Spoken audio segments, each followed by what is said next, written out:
English اخبارات جو ہیں انہوں نے کہا کہ یہ پچھلے سال سے اس سلسلہ میں کوشش کی جا رہی تھی اور بالآخر وہ کوشش کامیاب ہوئی،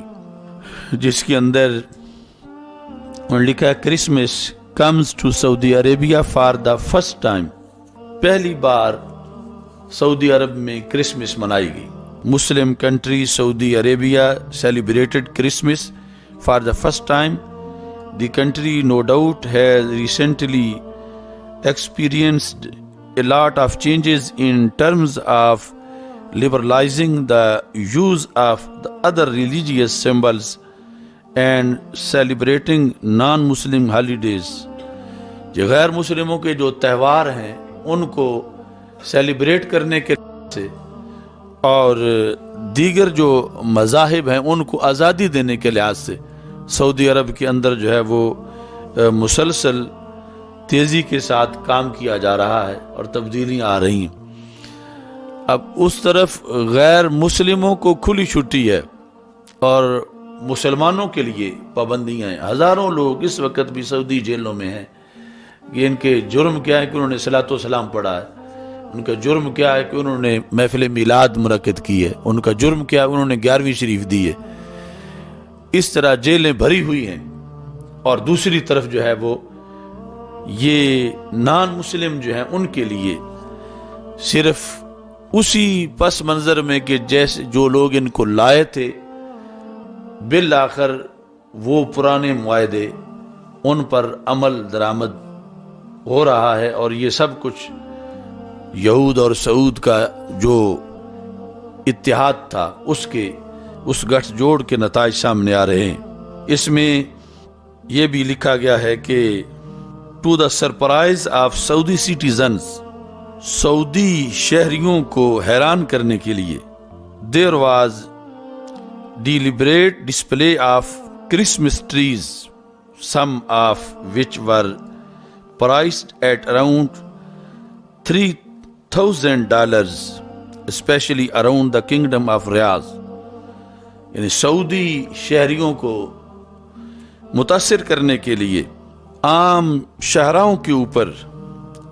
جان بوجھ کے ڈسپلے کیا گیا، نمائش کی کرسمس ٹریز لگائے گئے، اور ان میں سے بعض وہ تھے اس اخبار کی رپورٹ کے مطابق کہ جو کرسمس ٹری، ایک کرسمس ٹری $3,000 کا بنایا گیا، ایک کی اتنی قیمت لگائی گئی. اور جو سب سے ٹاپ پر تھا وہ $11 ملین کا ایک درخت تھا کرسمس ٹری جس کا اہتمام کیا گیا. یعنی ادھر چند جھنڈیوں پر شرک اور بدعت کے فتوے لگا کر اس پر اتنا طوفان بدتمیزی اٹھایا جاتا ہے، اور ادھر کرسچن جو ہیں ان کی خوشنودی کے لیے جو ہے وہ $3,000 کے کرسمس ٹری اس موقع پر جو ہے وہ لگائے. کہتے ہیں recall that the kingdom started easing restrictions Christmas celebration last year, کہ گزشتہ سال سے کرسمس منانے کے لیے پابندیاں ڈھیلی کی جا رہی تھیں، اس کی فضا ہموار کی جا رہی تھی، اور جو میوزک فیسٹیول ہے اور اس طرح کے پروگرام پہلے کر کے یہ پابندیاں اٹھائی جا رہی تھیں، ڈھیلی کی جا رہی تھیں. This move was to show how tolerant it has been toward non Muslim religious festivals,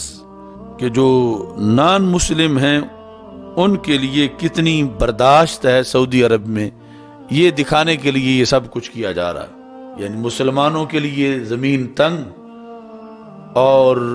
غیر مسلموں کے لیے خواہ مندر بنائیں، خواہ ان کو ایوارڈ دیں، اور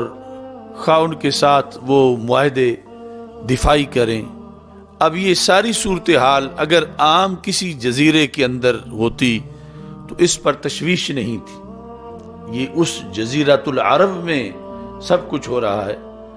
کہ جہاں ہمارے آقا صلی اللہ علیہ وسلم اب بھی رونق افروز ہیں، اور جہاں پوری امت مسلمہ کا مرکز ہے، اور جہاں کے لیے رسول پاک صلی اللہ علیہ وسلم نے یہ ارشاد فرمایا اخرجوا الیہود والنصارى من جزیرۃ العرب، وہاں آباد کیا جا رہا ہے ان کو، اور پھر اس آبادی کو سپورٹ جو ہے وہ جس شخص کی دعوت نے اور جس شخص کی تبلیغ نے اور جس شخص کے دین نے یہ سب کچھ رستہ ہموار کیا، وہ محمد بن عبد الوہاب ہے۔ اور یہ وہ گٹھ جوڑ تھا کہ جس کے ڈاکومنٹس ہمارے پاس اگرچہ پہلے موجود تھے، جب میں عراق پڑھتا تھا اس وقت بھی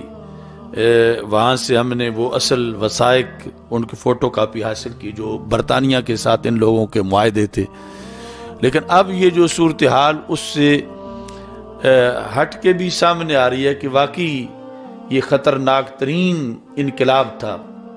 اسلام کے خلاف، جس کو بظاہر توحید کا نام دیا گیا، اور بالآخر یہ فاقہ کش جو موت سے ڈرتا نہیں کبھی، روح محمد اس کے بدن سے نکال دو، فکر عرب کو دے کے فرنگی تخیلات، اسلام کو حجاز و یمن سے نکال دو۔ یہ جو ابلیس کی شورا کے اندر ابلیس کا پیغام تھا اپنے شتونگڑوں کو، یہ وہی صورتحال جو ہے وہ اسلام کو حجاز و یمن سے نکال دو، جہاں سے یہ چلا ہے اسلام، وہاں جو ہے وہ ایسے کام کیے جا رہے ہیں کہ اب وہاں اسلام تو غریب الوطن ہے کہ بانی اسلام حضرت محمد مصطفیٰ صلی اللہ علیہ وسلم کی ولادت کا جشن منانا بھی وہاں روا نہیں رہا، قانونی جو ان کا گھڑا ہوا قانون اس کے مطابق، اور دوسری طرف سے جو ہے وہ غیر مسلموں کے لیے اس قدر چھوٹ دی جا رہی ہے۔ اگر آپ نے ابھی تک ہمارا چینل سبسکرائب نہیں کیا تو ہمارے چینل کو سبسکرائب کر لیں